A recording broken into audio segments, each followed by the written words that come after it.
Conway करतोगे। बेवफा recording studio Nawada. जेकरा छोड़ के जैमी उहो छोड़ा कनवे करतोगे। मिक्स बाय छोटेलाल बाबू। छोड़ के जैमी उहो छोड़ा कनवे करतोगे। लगनिया में नैका मर्दा मनवे करतोगे।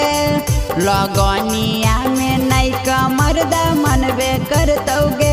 जेकरा छोड़ के जैमी उहो छोड़ा कनवे करतोगे। जेकरा छोड़ के जैमी उहो छोड़ा कनवे करतोगे। लगनिया में नैका मर्दा मनवे करतोगे। लगनिया में नैका मर्दा मनवे करतोगे। जेकरा छोड़ के जैमी उहो छोड़ा कनवे करतोगे। जेकरा छोड़ के जैमी उहो छोड़ा कनवे करतोगे। कनवे करतोगे।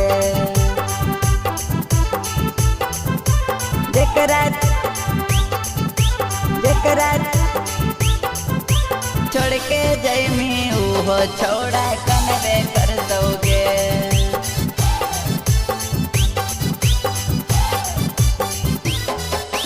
बना के अपना हो गे नि सपना कोई नी विश्वासघात गे। तोहरा चलते है गे पूजवा कैसे कटतई रात गे। कैसे कटतई रात गे। बना के अपना हो गे नि सपना कोई नी विश्वासघात गे। तोहरा चलते है गे पूजवा कैसे कटतई रात गे। लहंगा में आता तोर सनैवे करतोगे। लहंगा में आटा तोर सनैवे करतोगे। जेकरा छोड़ के जैमी उहो छोड़ा कनवे करतोगे। जेकरा छोड़ के जैमी उहो छोड़ा कनवे करतोगे। कनवे करतोगे।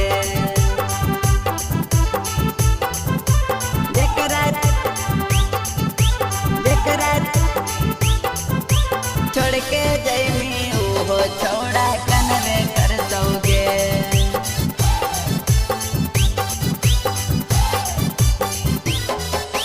तोरा चलते गामे गामे घुमाय बन के पागल गे। रात भर फिकिरिया में रहियो जागल गे। रहियो जागल गे।